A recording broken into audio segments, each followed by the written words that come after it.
கனடாவில் இனப்படுகொலை நினைவு தூபி சேதப்படுத்தப்பட்டதாக பரவும் செய்தி. அனுர அரசுக்கு நெருக்கடி ஆரம்பம். நள்ளிரவு முதல் வேலை நிறுத்தம்.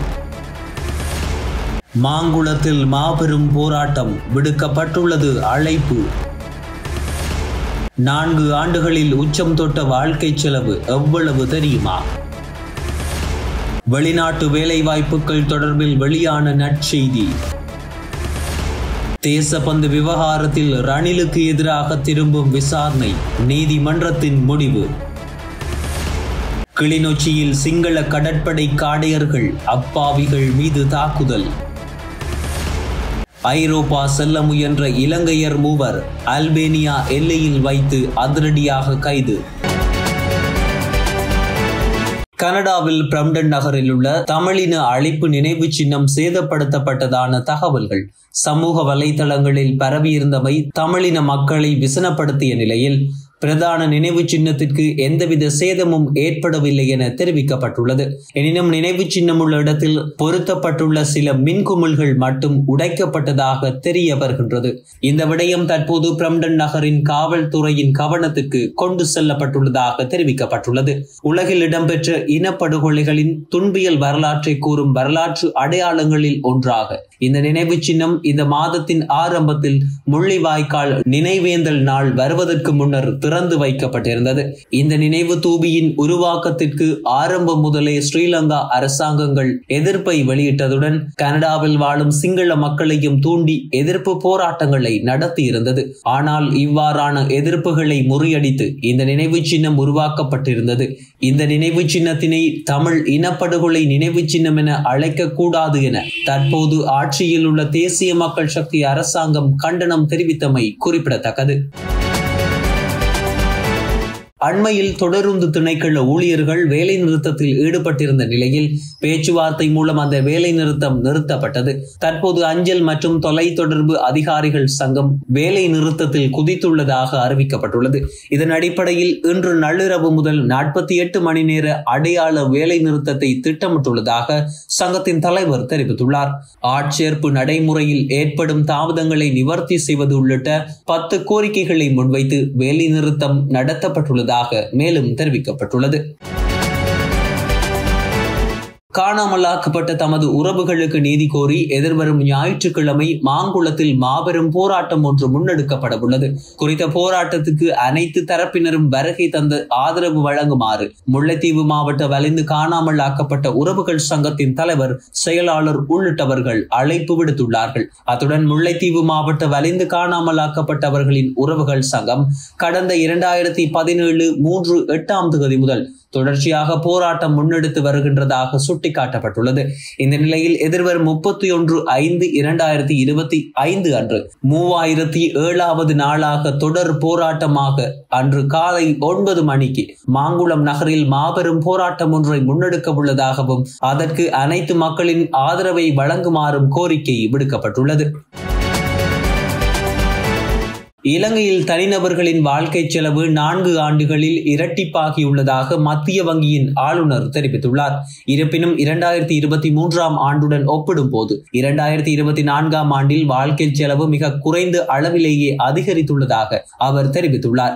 மேலும் அவர் கருத்து தெரிவிக்கையில், முந்தைய ஆண்டுகளுடன் ஒப்பிடும் போது பணவீக்கம் குறைந்ததால் மக்கள் தற்போது பயனடைந்து வந்தாலும் 2021ஆம் ஆண்டுடன் ஒப்பிடும் போது நாட்டு மக்களின் வாழ்க்கை செலவு அதிகமாகவே காணப்படுகின்றது. தனிப்பட்ட வருமானத்தை பார்த்தாலும் அதிகரித்த வாழ்க்கை செலவு காரணமாக நாம் ஒரு கடினமான சூழ்நிலையில் இருப்பதை காணலாம். குறிப்பாக 2021ஆம் ஆண்டுடன் 2024ஆம் ஆண்டை ஒப்பிட்டால் வாழ்க்கை செலவு இரட்டிப்பாகியுள்ளது. பணவீக்கம் குறைந்ததால் பொதுமக்கள் தற்போது பயனடைந்து வருகின்றார்கள்.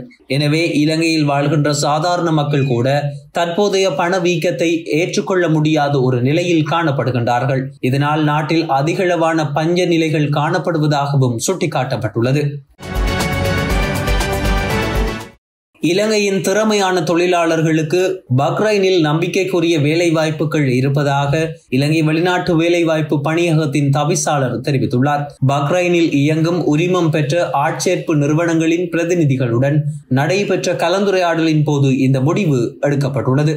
வெளிநாடுகளில் பணிபுரியும் இலங்கையர்களின் உரிமம் மற்றும் கண்ணியத்தை பாதுகாப்பதற்கான தனது உறுதிப்பாட்டை வலியுறுத்திய தவிசாளர் இலங்கையின் திறமையான பணியாளர்களை விரிவுபடுத்துவதற்கும் வெளிநாட்டு வேலைவாய்ப்புகளை அதிகரிப்பதற்கும் அரசாங்கத்தின் பரந்த முயற்சிகளுக்கு ஏற்ப திறமையான தொழிலாளர்களை ஆட்சேர்ப்பு செய்வதை ஊக்குவிப்பதன் முக்கியத்துவத்தையும் எடுத்துக்காட்டுவதற்காக பஹ்ரைனில் இலங்கை தொழிலாளர்களுக்கான ஆட்சேர்ப்பு நடைமுறைகள் தற்போது ஆரம்பிக்கப்பட்டுள்ளதாகவும் திறமையான ஊழியர்கள் இலங்கை வெளிநாட்டு வேலைவாய்ப்பு திணைக்களத்தின் மூலம் இதற்கான பதிவுகளை மேற்கொள்ள முடியும் எனவும் தெரிவிக்கப்பட்டுள்ளது.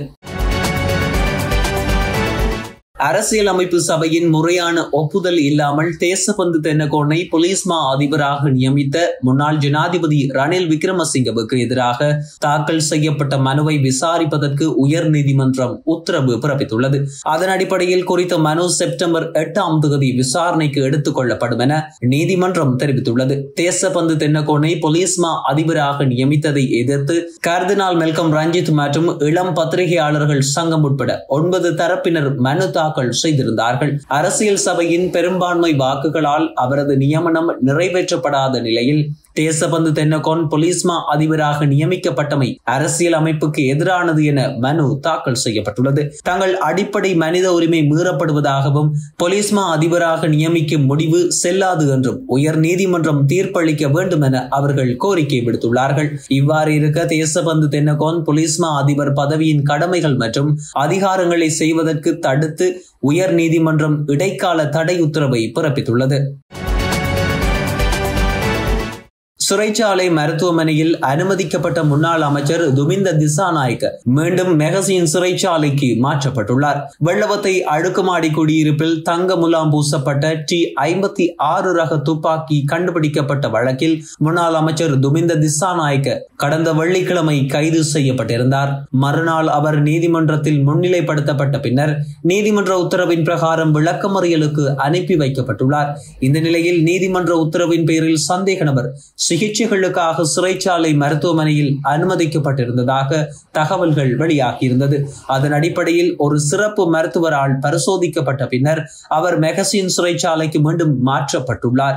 சிறைச்சாலை மருத்துவமனையில் அனுமதிக்கப்பட்டு சிகிச்சை வழங்கப்படும் அளவுக்கு அவர் பாரதூரமான நோய்களால் பாதிக்கப்படவில்லை என்று அறிவிக்கப்பட்டுள்ளது. கிளிநொச்சி தர்மபுரத்தில் சிங்கள கடற்படை காடியர்கள் அப்பாவிகள் மீது தாக்குதல் நடத்தியுள்ளார்கள். 3 தமிழ் மீனவர்கள் மீது கிளிநொச்சி தர்மபுரம் பகுதியில் கடற்படையினர் கொடூர தாக்குதல் நடத்தியுள்ளார்கள். இதனால் கிளிநொச்சி போலீஸ் நிலையத்தில் முறைப்பாடு செய்யப்பட்ட போது முறைப்பாடு ஏற்க மறுக்கப்பட்டதால் மனித உரிமைகள் ஆணைக்குழுவிடம் குறித்த முறைப்பாடுகள் செய்யப்பட்டுள்ளது.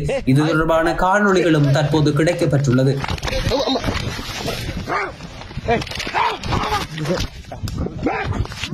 Topi mau kau kira itu ada kau dia? Topi kari panda. Mana kese? Mana kese? Danon le kese mau tinggi.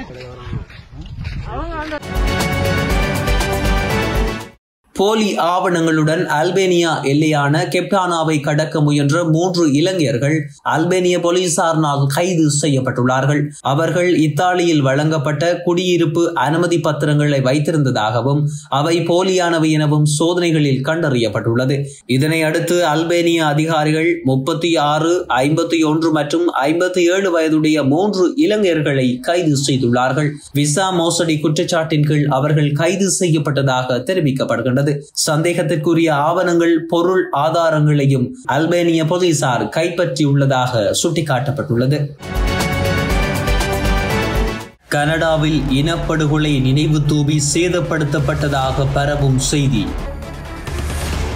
Anura அரசுக்கு நெருக்கடி ஆரம்பம். நள்ளிரவு முதல் வேலை நிறுத்தம். மாங்குளத்தில் மாபெரும் போராட்டம். விடுக்கப்பட்டுள்ளது அழைப்பு. 4 ஆண்டுகளில் உச்சம் தொட்ட வாழ்க்கை செலவு எவ்வளவு தெரியுமா? வெளிநாட்டு வேலைவாய்ப்புகள் தொடர்பில் வெளியான நற்செய்தி. தேசபந்து விவகாரத்தில் ரணிலுக்கு எதிராக திரும்பும் விசாரணை. நீதிமன்றத்தின் முடிவு. கிளிநொச்சியில் சிங்கள கடற்படை காடையர்கள் அப்பாவிகள் மீது தாக்குதல்.